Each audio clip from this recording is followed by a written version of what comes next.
Welcome to another edition of the You EMS know what I Wizard learned, Mark? podcast. I have Uh, learned something this what? past week.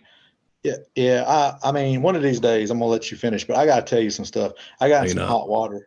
I got in some hot water this past week. I have learned you cannot just randomly go into somebody's somebody's QRV. What? I don't. Yeah. Man, what are you doing to somebody? You can't be getting in somebody. Chris, he get in your vehicle. Found him in there, Terry. I did. I'll be honest Uh, with you. I got to get rid of it now. nah, I mean you won't be able to get the smell out of it. So Oh, what did you 100%. do? Uh, well, I was looking for Chris, hoping that he would like do a podcast with us, but apparently you just can't break into a truck or whatnot. I kind of thought he was in there, it was locked. I was able to finagle my way in there. Anyway, Chris, I'm glad you was able to join us in this episode. So thank you, despite the circumstances of doing that. Glad to be here. Thank y'all for having me. I appreciate it. Chris, why don't you tell us a little bit about you and tell us about what you do in North Carolina EMS. So I'm at Warren County EMS. I've been here my whole career. I know it's kind of a rare breed to find. I've been here since 2004. I started as a basic. Now I'm here, kind of so to speak. I was promoted I was promoted in 2012 to shift supervisor, and then I was promoted to EMS director in 2021. April Nice. 2021, in the midst of the pandemic. Oh, so that's one of those trial by fire issues there. They just hadn't found a way to get rid of me yet, apparently, I guess. Work hard at it. They can find a way eventually. At least that's been my experience. I can't keep up with you though, John. I just can't do Who it. could? Well, I mean, if you've You been shouldn't try. in the same place since 2004, I think John's been in the same place since 2020, maybe. 2004, meaning Okay. military time, right? Yeah, exactly. I feel those strokes at me, Terry. I appreciate that stabbing that you give me constantly about that. Hurts my feelings in my heart, and I want y'all to pray for me. That's because he's not your best friend. Yeah, that's what second best friends do. So Well, just like He's got all a the other point. stars, you are falling. So, mm. hey, Chris, you kind of, what prompted you to even want to be an EMS? I mean, that's the stuff that sort of interests me. Is in today's world, different things are inspiring people to be an EMS. What inspired you? Was it tradition? Was it a TV show? What got you to want to be an EMS to begin with? Well, I actually started in the fire service in '95, and that was more like a family tradition, so to speak. My dad had been in the fire service for 20 years. My uncle had been in the fire service. He was actually the chief of the fire department when I joined. He'd been in the fire service for years and years and years. So almost like it was meant to be kind of a thing. And I got in the fire service in '95. I was young and fell in love with it. And I guess you get the cliche a lot, helping people, so to speak. But it was more than that. It was that deep tradition that the fire service had, the true brotherhood. I really was drawn to that. And if you don't know exactly how true a brotherhood is in the fire service, go to a firefighter's funeral and it'll really inspire you, and see how close people are, that second family. So that really drew me there. And then the respect that people gave the firefighters was really uplifting to me. And it really drove me to be a better person and to try to be better, to live up to what they expected. And really that's what kind of led me into EMS. Was I got tired of the fire pager going off and me not being able to go to the call because I wasn't certified. So I went and got certified and kind of came into EMS that way. So what were some of the big things in terms of making that jump or that leap over? We talk about the brotherhood, the sisterhood that you get in the fire service. And to me, it sounds like where we talk about people that come into this and you come in from that rescue squad. And you learn about culture, you learn about being a servant and taking care of people. What were some of the big adjustments or some of the big leaps to go from the fire service to EMS for you? It was actually the culture part was the biggest leap. There was such a deep tradition in the fire service.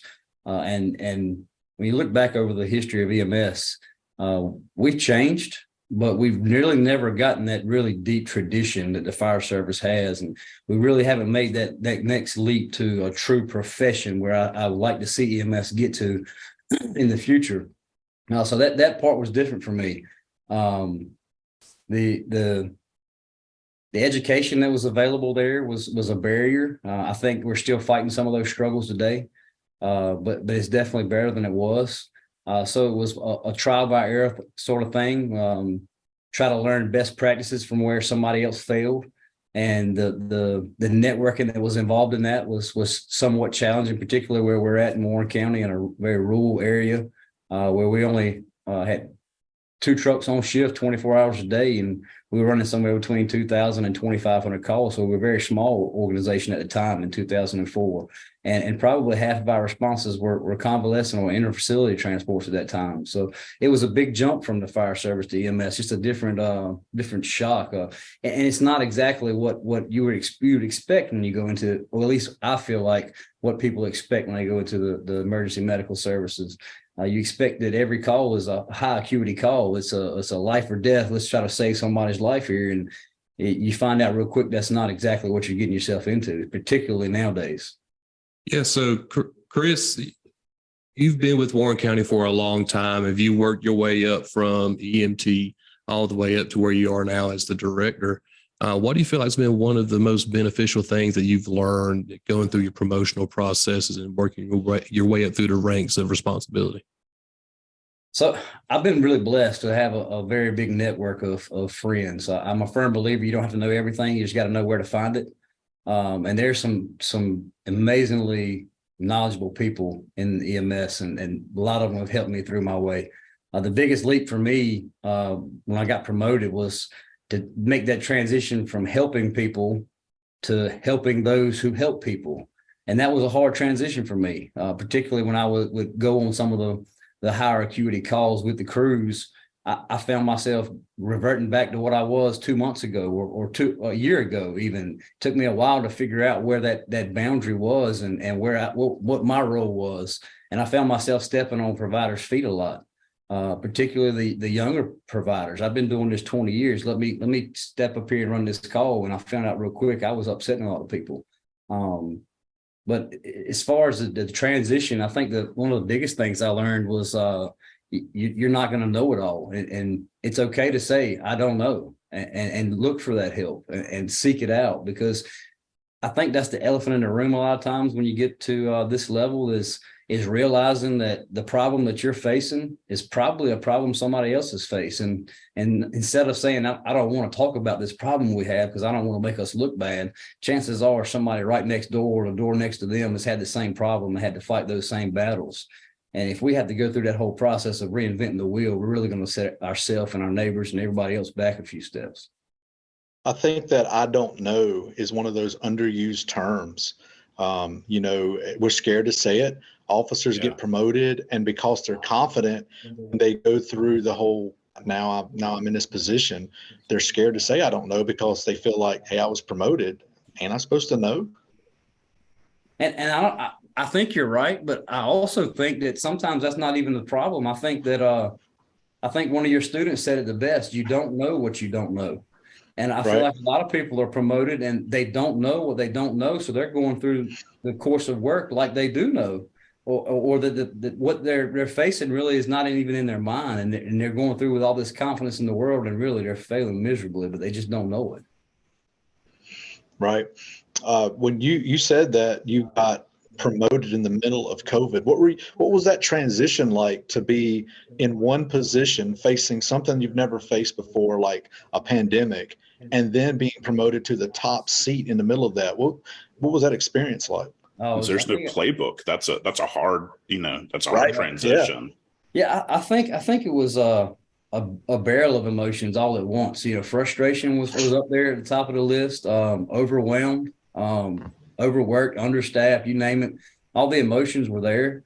And again, I think is the problem that we're still looking at today. And not to swear you guys' head, but the EMS wizards, the officer classes have really helped tremendously with this. But when I got into my leadership role back in 2012 as a shift supervisor, which what we now call captains, there was no EMS leadership classes. If you wanted EMS leadership class, congratulations, here's the fire officer class in Maryland. Go take it. That slowly progressed to you find in some EMS management classes, but you had to go to Las Vegas to the World Expo or Chicago or somewhere. And guess what?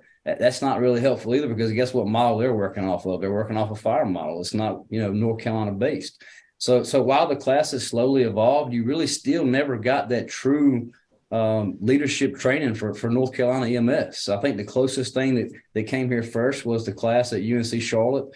I took that several years ago of the EMS Management Institute. It opened my eyes to a lot of stuff. I figured out, I don't know a lot of stuff. And it made me feel like it was okay, because the whole class didn't know a lot of stuff, so it made me feel a little bit better to know I wasn't alone. But and I think a lot of people are in that same boat. We feel like we need to promote the best paramedics to leadership positions, and I think history has taught us that doesn't always work. I mean, I don't care where you're from or who you like. Everybody knows Michael Jordan's the best basketball player ever lived. Well, tell me, why would there ever? Tell me how he did it ownership. You see what I'm saying? So, I mean, oh, man. I think we still do that sometimes. Yeah, and you go ahead, Terry. I got some else. So Chris, you said something a minute ago, and it hits on something that Mark and I have talked about, that John and I have talked about, and Walter when he was with us. Something that we would talk about, and how do you make that adjustment? And because this is something that when we teach classes, when we talk with folks, when we mentor and develop folks, they'll ask the question. I go on a call and I'm used to starting an IV or talking with the family. And I jokingly say that management by pocket syndrome, where you got to stand in the door in the corner with your hands in the pockets. How did you make that mental transition? What helped you? Well, one thing that really turned that switch for me was a call I ran with a provider that's worked here for a number of years, and a very respected medic in my eyes. I really stepped on his toes pretty bad that call, and he came in my office after the call, and we had a nice little talk, and I was humbled. I was brought back a couple steps, because I understood exactly what he was saying. And it really made me do some soul searching, some investigating of my own self and my own practices. And I found out that it was really, I'm not going to say it was really aggressive, but it would come across as aggressive. So I made that transition after that day. And I told myself, when I go on calls from now on, I'm going to sit back and, number one, and I'm not saying this because I'm the director of Warren County, but I'm going to tell you, we got some of the best medics in the state of North Carolina, and I truly believe that. And I sit back and see those medics work. And while I'm doing that, what my brain is processing is, okay, this is great, but how can I make it better? What can I do for these guys to make their job easier? Or where are they coming up short? And when I'm on calls, that's what I'm constantly thinking about, to prevent me from going into that role. That's what I had to do to kind of set myself back and step back a little bit. I mean, I like your passion for your county, and that's one of the things that I would say, from the mountains to the coast, in talking with our agencies and with our people. I really would say that we've got some really great, some all-star paramedics, some advanced, and some EMTs in the state of North Carolina. Absolutely. I do have a question for you, though, Chris. Coming from the land of swine and wine, tell us a little bit about Warren County. Warren County is actually one of the larger counties in the state, land-wise. Population, not so much. I think we got a total population of about 24,000 on the last census. We do have a seasonal influx in the summertime. We are home to Lake Gaston. We used to have a 6,000 to 7,000 residential influx during the summer. I know that doesn't quite touch where you're at, Terry, on a Saturday with an influx of population. But that influx has actually slowed, and the population has actually grown due to COVID.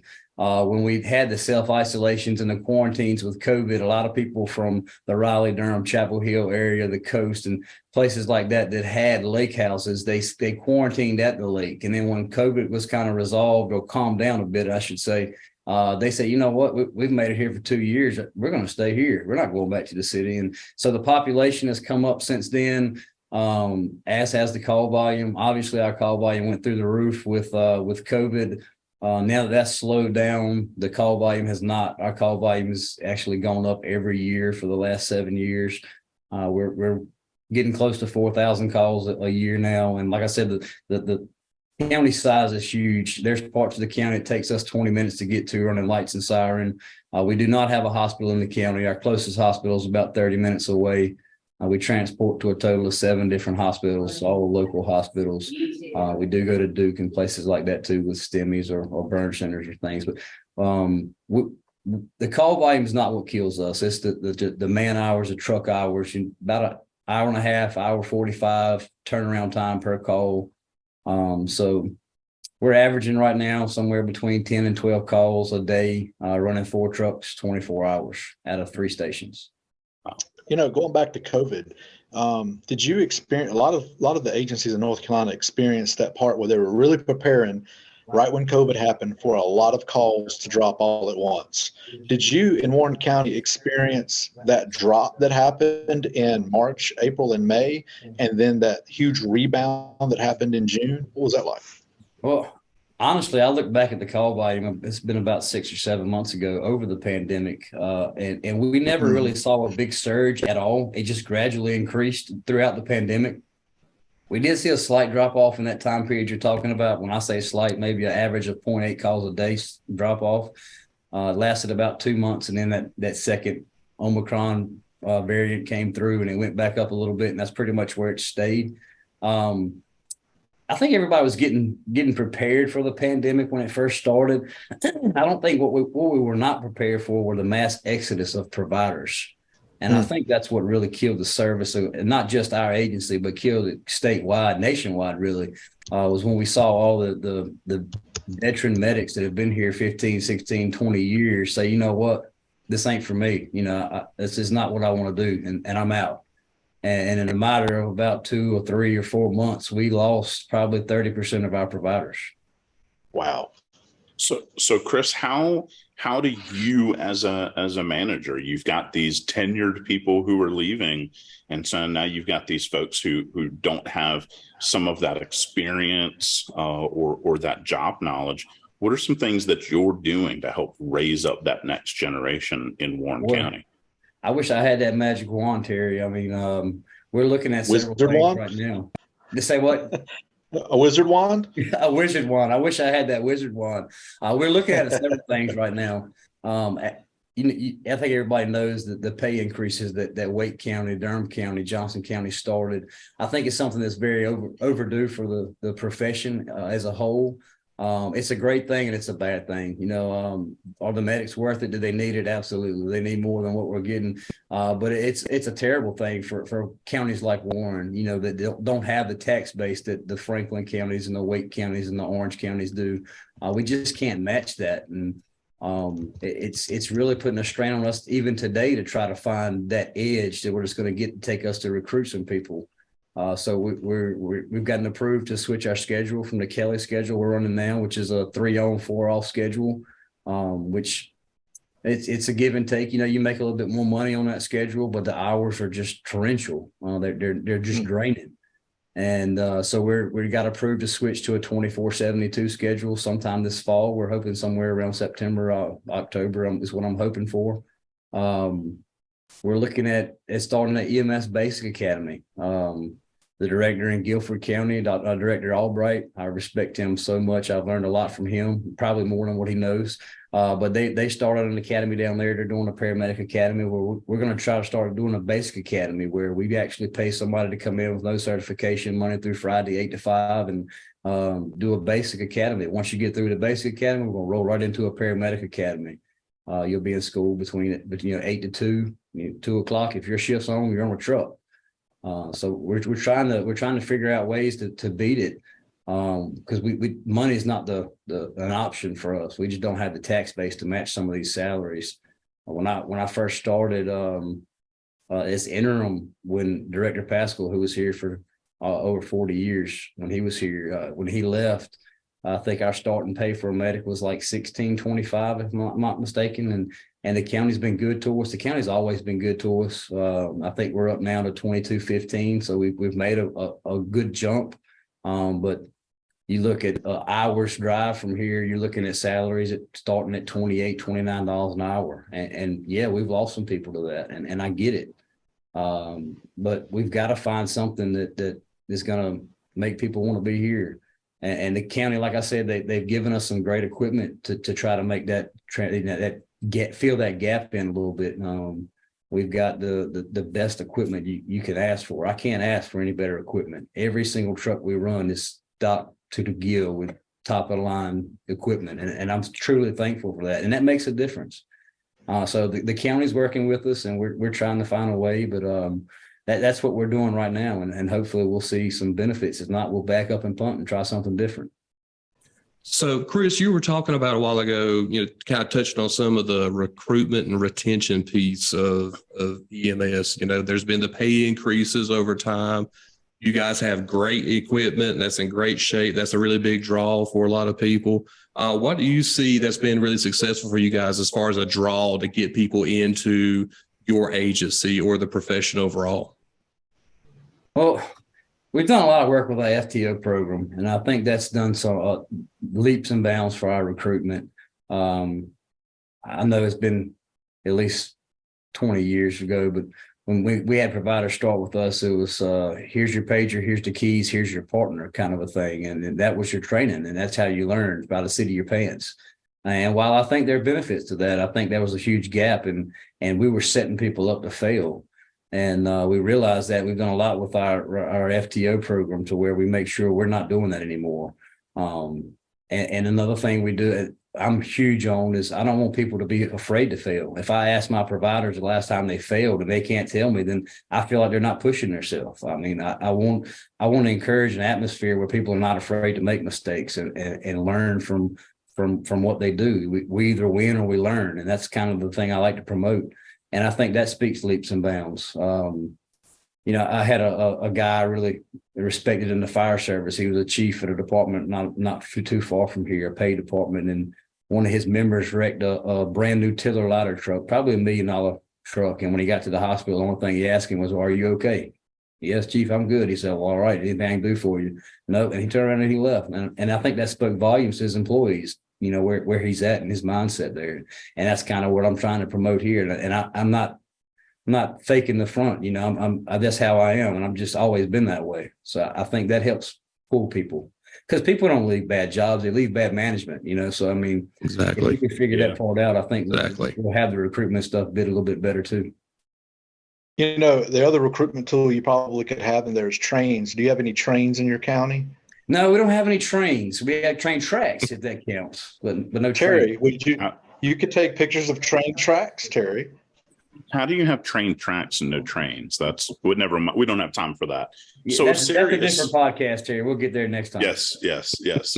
A serious question as we're kind of coming towards the end of our time together is, if you could talk with Chris, who got into this 19 years ago, and you had that fire service experience, but if you could just sit down and talk with Chris from 19 years ago and just pass on a word of wisdom or something, what would you say to you 19 years ago? If I had to pick one thing, I'd probably tell myself to stop comparing me to other people. I struggled with that a long time in my career. I had so many people that I looked up to so much, and I compared myself to them. And what I didn't realize was they had things going on that I knew nothing about, and vice versa. I had things going on they knew nothing about. And when I made that transition and stopped comparing myself to other people, and instead compared myself to who I was yesterday, and try to be better than that person, that's really what got me to where I needed to be. And if I could have done that 19 years ago, the sky would have probably been the limit. We don't know the battles that other people are fighting, whether it's their personal or whatever demons. And so that's pretty good. That's pretty good advice.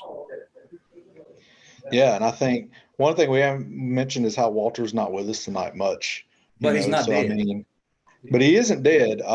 And your story reminds me so much. It's very similar to what Walter's story is. He's homegrown. He's there and he wants to see something very specific to his agency and stuff. So I kind of hate that he's not with us in this episode, but I can imagine some of the questions he would ask would be due to the loyalty, the passion that you have for that specific county. So I think that's one of those things that I personally feel is pretty cool about your story.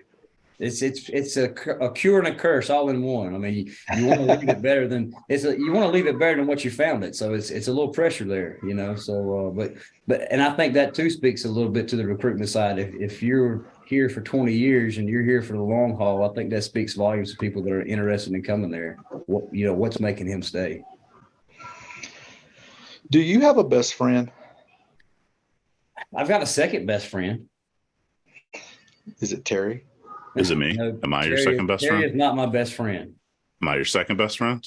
You might be in the top 5, Terry. Okay. I got a trip planned for the Outer Banks not too long. If I can get a helicopter ride, you might make the top 3.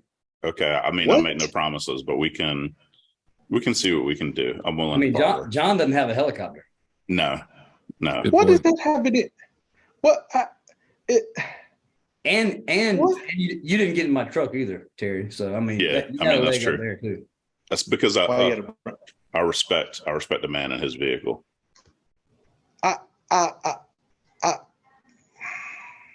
Anyway, John, just give up on it.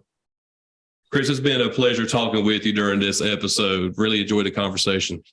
I appreciate it, guys. Thank y'all for everything y'all are doing. Y'all really are making a difference in the profession, and I greatly appreciate it. I think the only difference that we're making is with getting those connections and people like you, your dedication to the industry. Thank you so much for taking time out of your life, and thank you for what you do with your agency, with your people, and for recognizing, most importantly, the importance of having a second best friend and that hierarchy of things. And not Stay out of my space. He did say Michael Jordan was the greatest. I'm going to leave it at that. Where's Keith? Oh, Is he still a the official? Okay. not in Nashville. Mhm.